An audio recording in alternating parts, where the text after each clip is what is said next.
This is the unDEAFeated podcast with your host, Keenan Tully. This is the place where we show that hearing loss is not going to be a barrier in your life. You can still chase all of your dreams no matter what. It hasn't stopped me. Don't let it stop you. Let's go.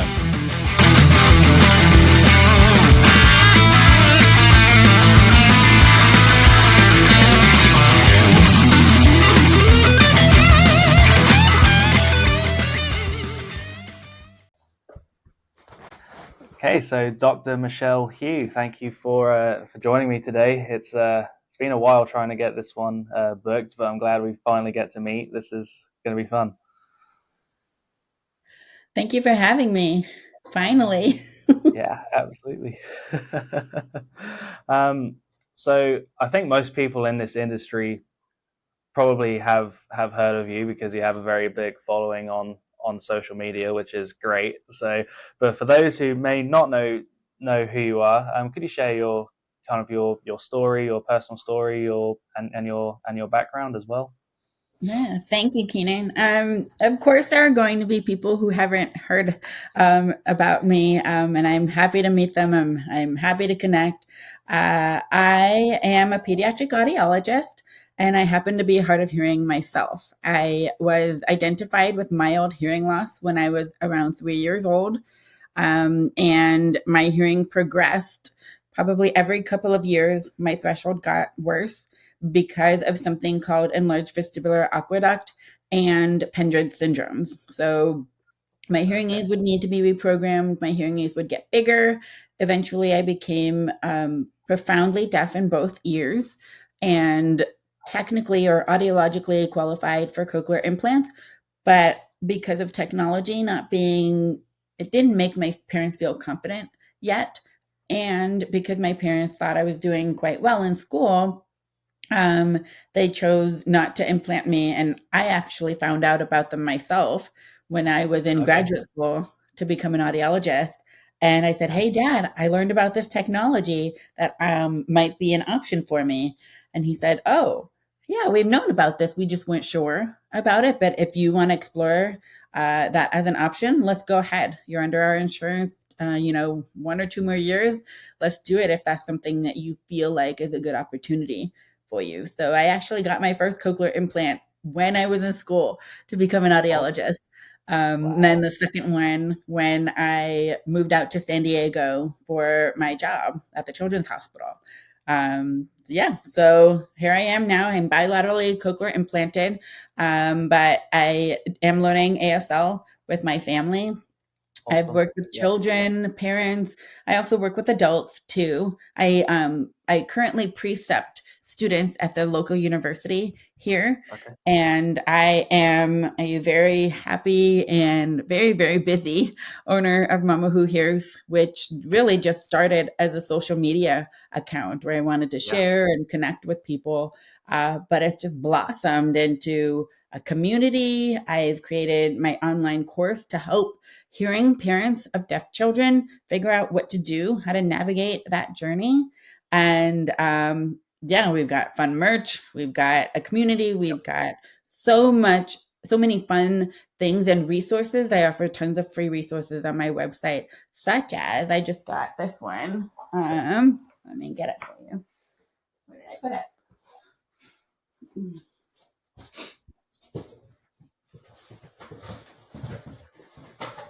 This one is my new favorite thing. I created a communication card for deaf and hard of hearing people to have in their car should they ever get pulled over. So how do I best communicate? When the police officer can choose and point to things if the driver can't hear or maybe uses ASL. On the back, I've got an area where you put your contact information, your emergency contacts, and what your communication access needs are. So I'm really proud of this. It's free download on the website, but I just finally got, I found a good economic option to be able to print this. So I'll be able to put it on the website to sell in maybe a few days. Yeah, that's great. that's something I should probably get as well. Yeah, that's awesome. Yeah, yeah. Absolutely. Send me your address. I'll send you one. Yeah, awesome. Um, so was it the fact that you had a hearing loss that kind of led you into the path of becoming an audiologist? Is that where the passion for that came from? And was there Hmm. anything in your life that maybe you were lacking that you thought, if I go into audiology, I can change this, or I can fix this, or make this better? Yeah. So because my hearing loss was progressive, every couple of years I would either bump my head or just wake up and my hearing was worse. This happened senior year of college, and I was sitting in the waiting room with my mom. This was in Cleveland Clinic in Ohio. And she looked over at me and she said, "You know, you might make a good audiologist because you understand what it's like in the Yeah, booth, trying new devices, not being able to hear as well. Maybe you'll be able to relate to your patients."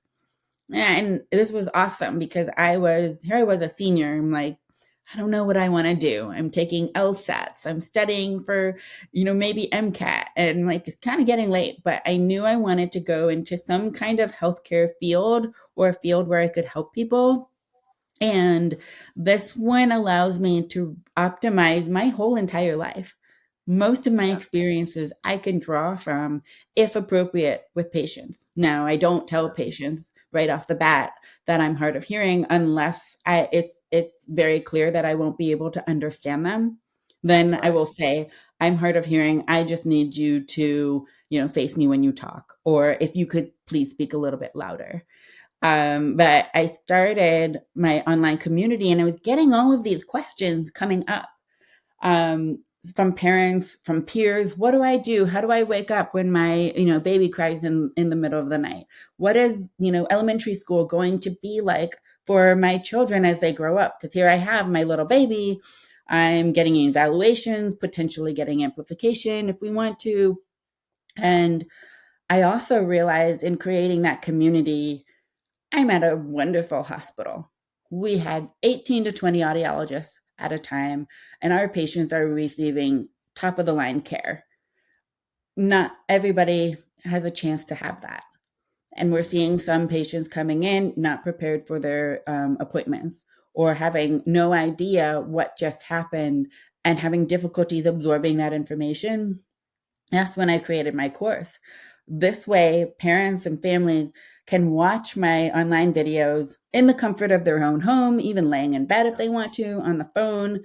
I have a book with all of these different resources and yeah. questions to ask their co parent if they have one.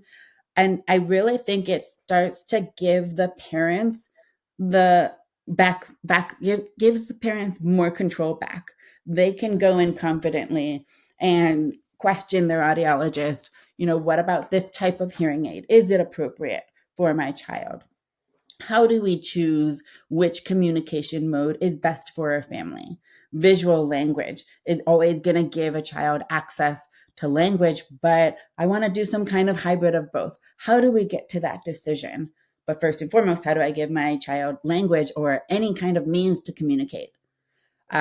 And what blossomed was really cool because I intended it for the parents, but there are a few audiology and deaf education programs that are including the textbook in their curriculum.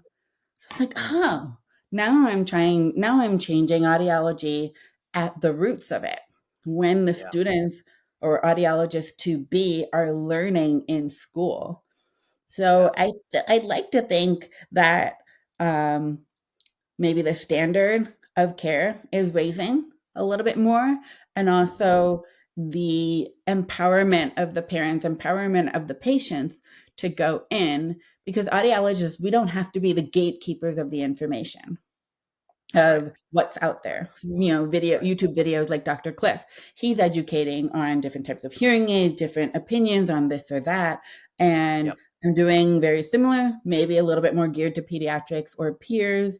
And I can relate to the deaf and hard of hearing population. I can yeah. relate to I want to say a massive thank you to today's episode sponsor, Blue Moth Hearing. If you've never heard of Blue Moth Hearing, then Blue Moth Hearing are the world's first company to offer a hearing aid experience box that allows you to trial 3 of the top hearing tech from the comfort of your own home. Nothing like this has ever been done before. So if you're curious about hearing aids and you want to dip your toes in and see what life is like with hearing aids, give Blue Moth Hearing a go.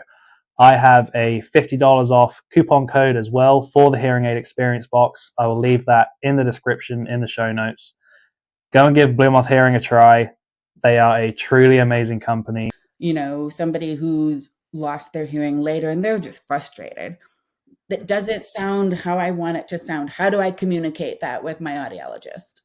Right. I'm here to empower that. I'm here to offer a community, maybe an ear, a place, a safe place to vent about it.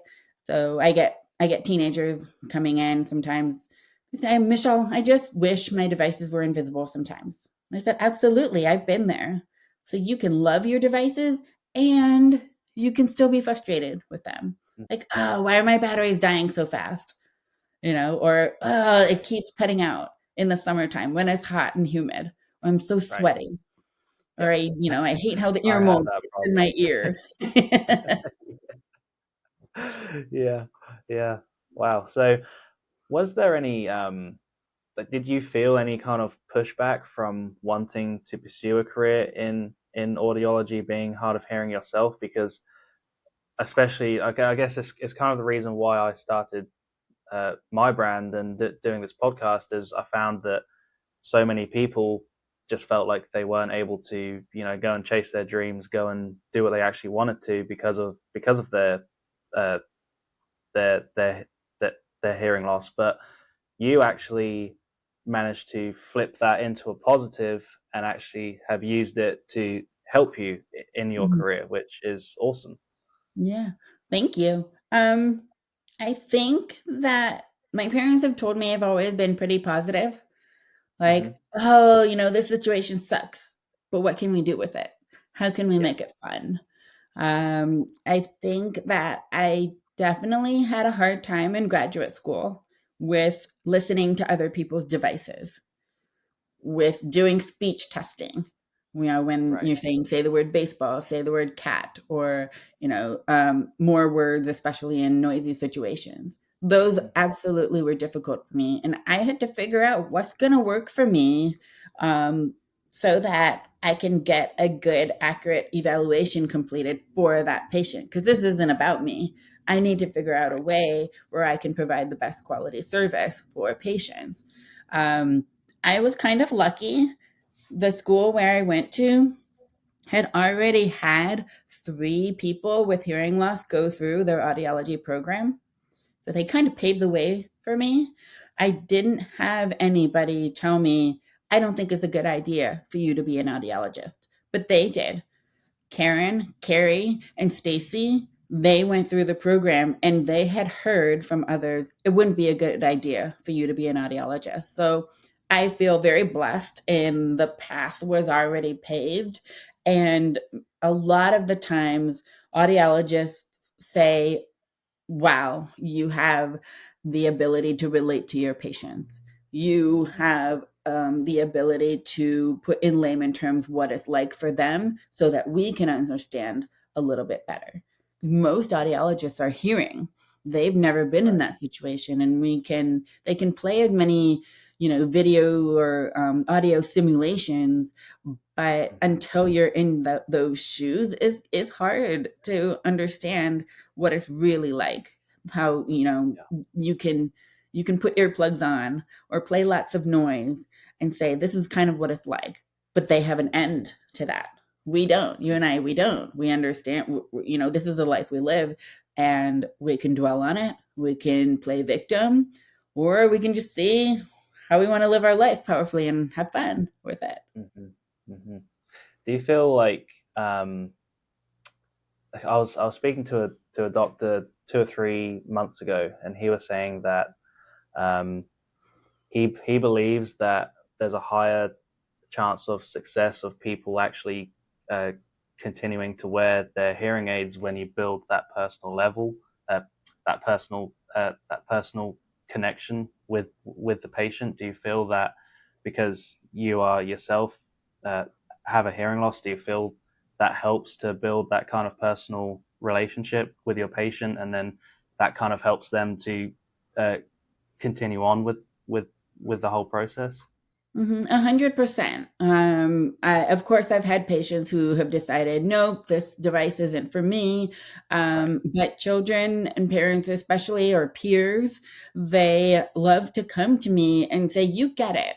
With you, I can say, when that happens, and Yeah. you can most likely say, yeah, this is what I can do about it. I've been lucky with, words. I can put experiences into words really well. Mm. So I teach one presentation about how to optimize your hearing aid or cochlear implant programming appointment. What should we write down? Should I write down all of my complaints and things that I don't like? Absolutely. But you should also write down what you do like. So I can figure out what kind of components can create the sound or the situation that you do like. And then I can, play with the equalizers. I can play with all of the different frequencies and hopefully create and get closer to that. I hope children and parents figure out what kind of words can describe this. Is it echoey? Is it tinny? Is it muffled? It just sounds like I'm underwater. And having that vocabulary can really help empower them in their appointment so that they can relate it to their programming audiologist and hopefully we can behind the scenes on the programming side of it make tweaks and changes or even work with our company reps to be able to give the patient the best quality sound that they want to be able to use for communication Mhm. and living life or their quality of life. Yeah, yeah, that's awesome. Yeah. So we're all about hearing about positive, good stories here. So what are some of the some of the best stories that some of your patients have shared with you about their hearing loss?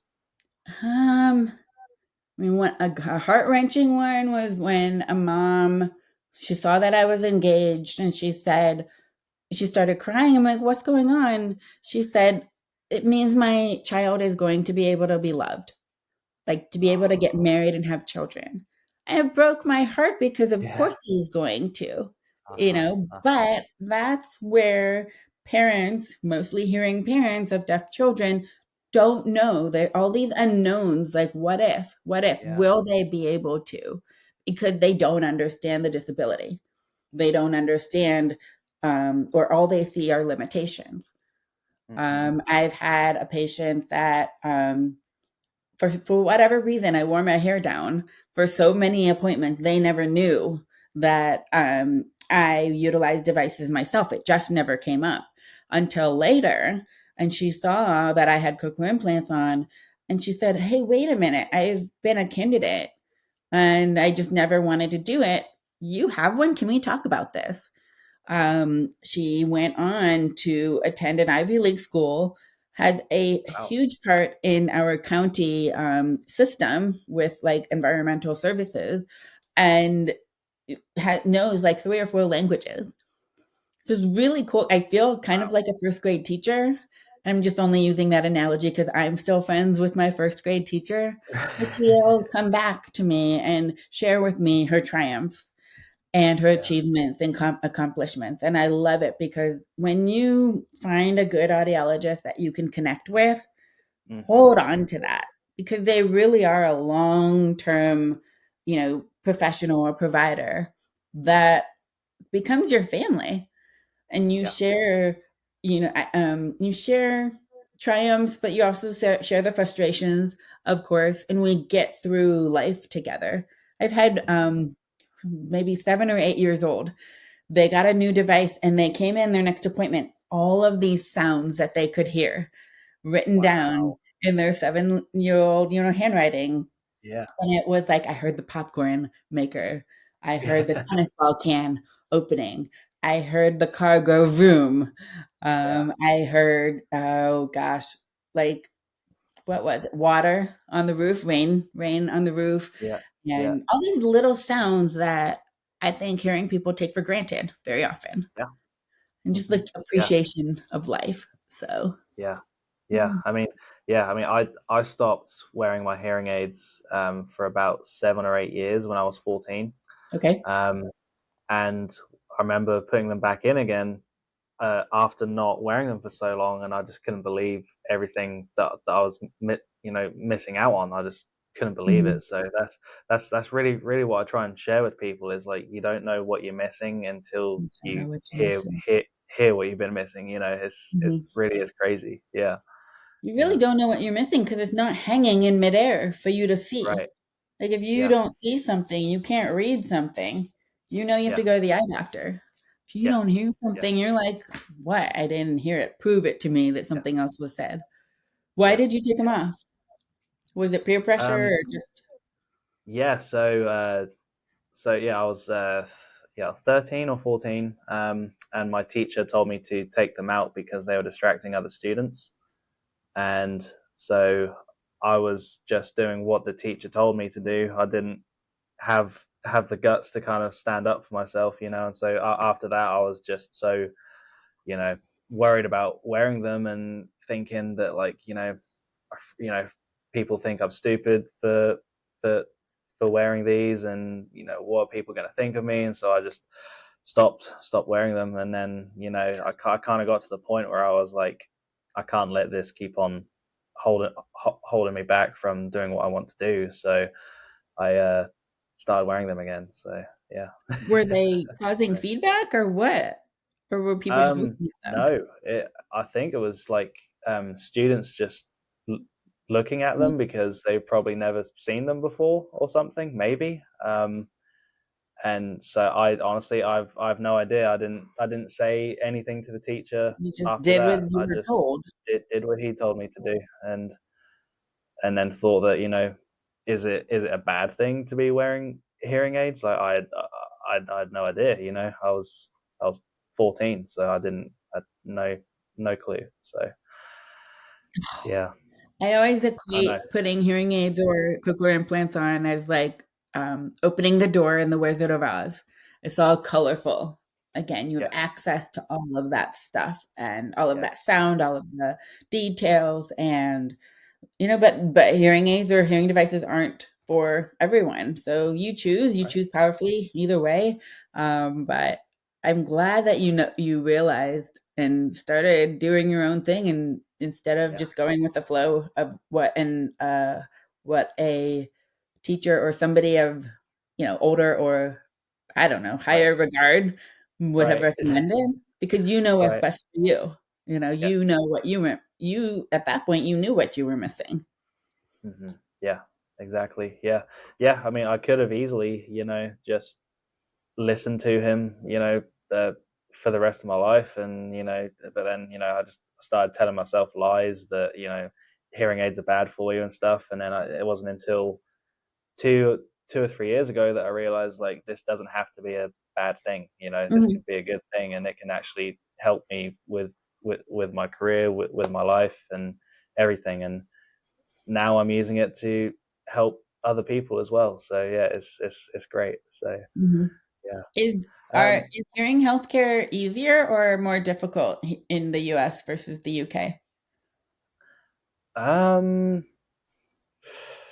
I honestly, I didn't really have too many experiences with hearing healthcare over in the UK because I only because when I was when I got told to take my hearing aids out, I'd only had them for not very long. So I Okay. started wearing them for a few months maybe, and then I took them out, and then I didn't wear them again until I came over here. So I don't really, I don't really know, to be honest. I couldn't tell you, but my my experiences here have been really good, really Yeah. great. So yeah, Yeah. yeah. Do you are you do you are most of your family hearing? Are you the only one or Yeah, I'm the only one. Yep, yep. So I was born with perforations in my eardrums that haven't yeah. healed over. So um, it my hearing hasn't really degraded that much over the years, but I am curious if it is going to, if maybe I take another test next Mhm. year or in 5 years time and just see what it's like. I don't know if you have any experience with people that have perforations in their eardrums. Does their Yeah. hearing tend to degrade over time?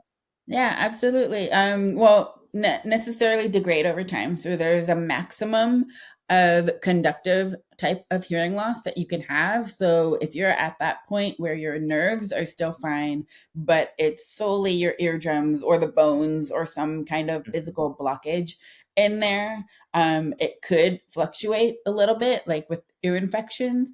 Uh, but Yes, those I with I had a lot of those growing up. lots of I okay, had a lot of ear infections. Yes. yeah, okay. Yeah. And then you would benefit, from hearing aids that are straightforward, delivering the sound to you at just a higher level. I'm sure you've heard of shocks, bone conduction headphones, to be able to use those. And I have a friend who's single-sided deafness. She utilized shocks, headphones to be able to hear through bone vibrations, and it's just like a headband that kind of just hooks onto the ear. Nothing goes actually into your ear canal, but the Oh wow. sound just delivers straight to your nerves. I think you would absolutely love that, Keenan. You could, Wow. use it for phone, you could use it for music, entertainment, or whatever you want. Yeah. I've honestly never heard of that before. Oh, Yeah. Shocks, Never heard. SHOCKZ, I think. Okay. Okay. Yeah, Yeah. I'm gonna look into that. Yeah. Mhm. Like, Sounds interesting. what are you wearing now?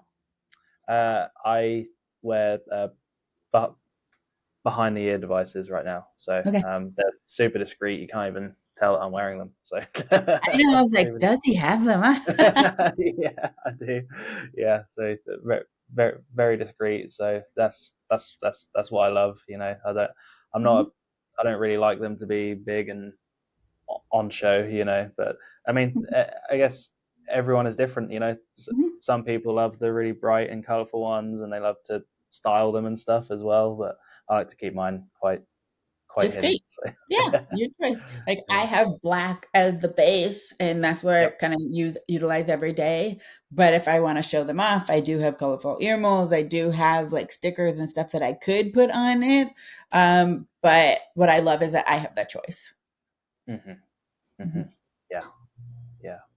our Um, disability is ours. yeah, Who are other people exactly. to say what our disability is and what we can and cannot do? Yeah, exactly. Yeah, yeah, that's awesome. So talk to me a bit more about Mama Who Mama Who Hears. What other kind of like plans do you have for the future with it, and what kind of things are you doing right now? I know you obviously have re- resources for parents and stuff on there, and you have a shop as well where you sell merch. But what are some of the other things that you kind of have plans for? Yeah, so the biggest thing that I love having is my online resource. I'm revamping it.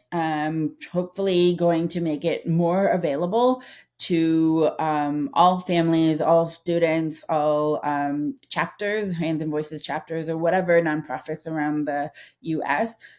Something that's super hot right now is rash guards. They are super high quality, comfortable, and you can choose. They either say I'm deaf or I'm hard of hearing on the back of them. I utilized it when I was on the river in Arizona, and when it was just wonderful, easy Yeah, way for people to know, oh, I need to tap her on the shoulder, or oh, yelling at her isn't really going to work as well as right. physically or visibly getting a hold Yeah, of her. yeah, I've got some books in the works and okay. lots of conferences coming up. I'm surprised you didn't come to HLAA. We need to meet up at a conference. I know Blue Moth was there Yes, this year. yes, yes. Blue Moth was there, but we were racing that weekend, so we couldn't Oh, come, unfortunately. Yeah, another time, yeah, another time. There's other yeah, conferences such as ALDA which is yeah. I've Association seen of them. Later Yeah. Deafened Adults. You don't have to be later deafened. You could be born with it. It's super fun. It's much more social than educational or academic, where HLAA might be. So I encourage you to come to that. Yeah. I'm presenting at a couple of conferences this fall, and potentially I'll be going on a mission trip to China, where we'll be able to Oh work wow. with children who are deaf and hard of hearing. And I've never done something like that outside Yeah. of, just local trips. So I'm really excited Right. about that one. Yeah. Wow. Yeah, that's amazing. Very busy. I love it. Mhm, That's mhm. great. Um, so I guess to kind of wrap things up here, what would be kind of your message to the kids and even teenagers, young adults growing up today who feel like their hearing loss is a barrier in their life? What would you tell them to kind of show them that, like, look, this doesn't have to be a negative thing. You can still do anything you want. Basically that. If I met somebody who was thinking that their being deaf or hard of hearing was going to stop them in life, I would tell them, take a look at what you're saying, take a look at where you're at, and see if you can make lemonade from lemons. See if you can Mhm. figure out and be creative. What can we do? You want to be a singer? Okay. Do you need to hear your own voice to be a singer? Technically, no. Right. What are your goals? Build your network. Excuse me, and see see where you're at, because you might be the only thing that's in your own way. Yes. Yes. Mm. Yeah. Your mind or your mindset might be the only thing that's keeping you from Yeah. achieving what you want. Yeah. I feel like a lot of people, will make up lies in their head and tell themselves lies about why they can't do something. But that's what I realized that I started doing. I started just telling myself just absolute nonsense that and Mhm. I was like, that's not true. It doesn't have to be that way. It really is a mindset shift. Mhm. That people get kind of trapped into thinking that they can't do what they want. And so yeah, thank you so much for joining me and for sharing your story as well and showing that you can do anything you want even with a hearing loss. So yeah, that's amazing. Absolutely. Thank you so much for having Yeah. me, and I hope to meet you in person one day. Yes, absolutely. I'm excited for that. Okay. All right, thank you so much. This is Mhm. Dr. Michelle Hu on the Undefeated podcast. Thank you. Okay. Cool.